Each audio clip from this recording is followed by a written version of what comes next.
शिंदे, फडणवीस आणि अजित पवार दिल्लीला जाणार असल्याची माहिती मिळतेय।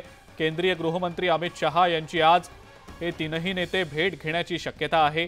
संध्याकाळी हा दिल्ली दौरा होणार असल्याची शक्यता व्यक्त होतीये। कांदा प्रश्नावर महत्त्वाची चर्चा होणार असल्याची देखील माहिती मिळतेय। त्यामुळे या दिल्ली दौऱ्याकडे संपूर्ण राज्याचं लक्ष लागलेलं आहे।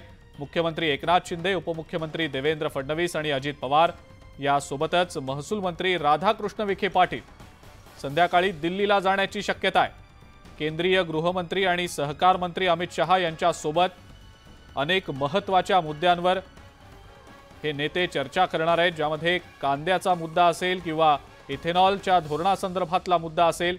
या सगळ्या महत्त्वाच्या मुद्द्यांच्या संदर्भात चर्चा केली जाणार असल्याची माहिती मिळतेय। अधिक अपडेट या संदर्भातली आपण जाणून घेणार आहोत। उदय जाधव आपले प्रतिनिधी आपल्या सोबत आहेत सध्या।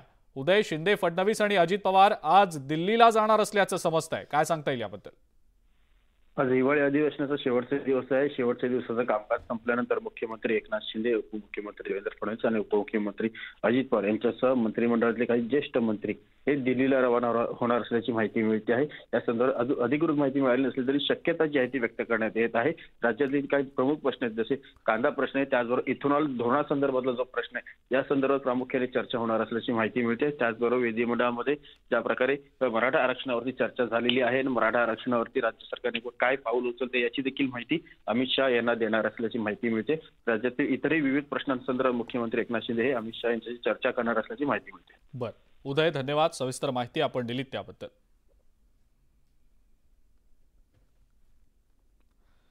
आणि यानंतर आपण पुन्हा एकदा पाहूया 25 मिनिटं 50 बातम्या। इंदापूरमधल्या म्हसोबावाडी इथं कृषी विभागाकडून अन्न आणि पोषक सुरक्षा अभियानाअंतर्गत पौष्टिक तृणधान्य रब्बी हंगाम ज्वारी पीक प्रकल्प राबवला जातोय। सद्यस्थिती ज्वारी पीक जोमात आलंय, ज्वारी भरण्याच्या अवस्थेत आहे। अलीकडे झालेला अवकाळी पाऊस ज्वारी पिकाला वरदान ठरल्याचं शेतकऱ्यांचं म्हणणं आहे।